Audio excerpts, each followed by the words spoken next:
Xorazmcha osh qilamiz bugun. Bizda oshni palov deyishadi.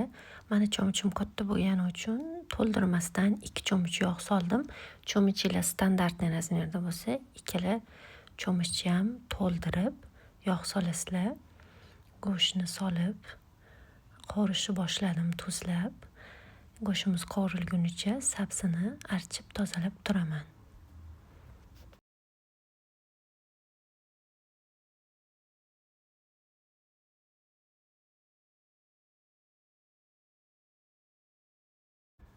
Sabzilarni to'g'rab bo'ldim. Bu orada go'shtimizga ozgina suv solib, dimlab qo'ydim. Suvi ham tugayapti. Endi piyozni to'g'rab, piyoz sovuramiz go'shtimizga. Piyozimiz ko'proq bo'lsa, chiroyliroq, qanchalik qizartirib qovurilsa, shuncha ovqatga ta'm beradi.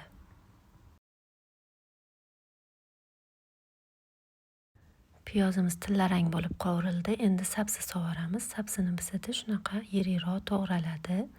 Ko'pincha Xorazmda qo'lda to'g'raladi, lekin men barmoqlarimga shikast yetmasligi uchun taxtakashda to'g'rayman. Chesnokni ham solib, yaxshilab qovurib olamiz. Keyin guruchni soldim. Menda alanga. Alangani ustiga tuz solamiz. Men sabzini ustiga solmayman. Endi shu yerda bitta layfhak aytib o'tmoqchiman. Suvni to'g'ri soldikmi, yo'qmi, shuni bilish uchun o'rta barmog'ingizni birinchi bo'g'imida ozgina 2 millimetrcha pastroq joyini belgilab, guruchni ustiga qo'yamiz barmog'imizni. Menda sal kamroq ekan. Belgilangan joydan pastroq joyni ko'rsatdi suvimizni.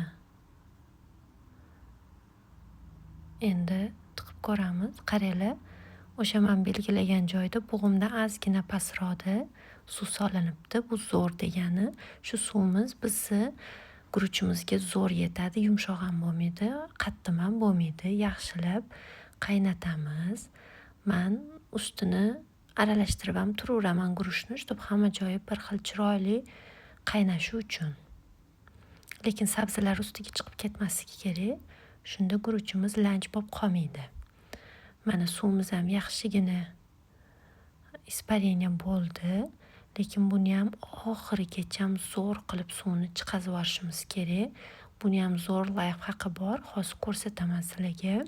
Buning uchun bizga temir qoshiq kerak bo'ladi. Qoshiqda yaxshilab qoshiqni tiqib ko'ramiz. Agar qoshiqda faqat yog'ni izi bo'lsa, hech qanaqa namlik bo'lmasa, suvni izi bo'lmasa, demak hamma suv chiqib ketgan bo'ladi. Bunda ko'ryapmiz, suvni izlari bor. Demak, hali ishimiz bor.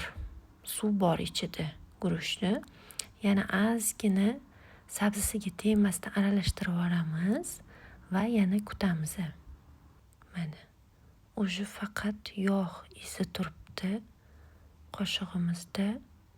Hamma suvimiz bug'lanib chiqib ketgan demak. Mana qaranglar, faqat yog'. Hozir yaxshilab ko'rsataman sizlarga. Mana. Endi qopqog'ini yopib, damlaymiz. Tegini minimalida ozgina balandroq qilib qo'yamiz.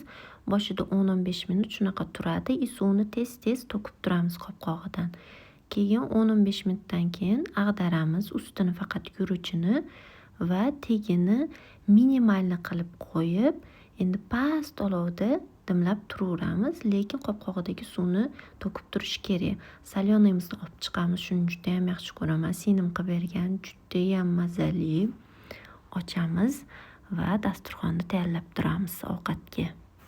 Men svejiy piyoz bilan uzumdan bo'lgan sirkani aralashtirib yeyish osh bilan juda ham yaxshi ko'raman. Sizlar ham shunaqa yeysizlarmi? Faqat Xorazmda yoki bizani oilada yeyilarkanmi bilmayman. Lekin men yoshligimdan yaxshi ko'raman. Meni qizim ham darja yaxshi ko'radi. Endi oshimiz tayyor. Ochamiz. Chesnog'ini chiroyli bo'lganini qaranglar buni qizlar. Ustidan ozgina oq joyidan bolalarimga solib beraman men. Sabzisiz palov yeyishadi. Go'shtlarni отдельно olib, to'g'rab qo'yamiz. Ustiga solish uchun endi oshimizni zo'r qilib aralashtirib olamiz. Xo'jayinimlar sabzisi ko'p bo'lganini yaxshi ko'radi. Men o'zim qizil sabzidan bo'lgan oshni yaxshi ko'raman. Sarig'ini, hidini va ta'mini yoqtirmayman. Mana chiroyli qilib suzib oldik. Endi zo'r qilib videolarga olib, videoni o'chirib yeyishga ketdi.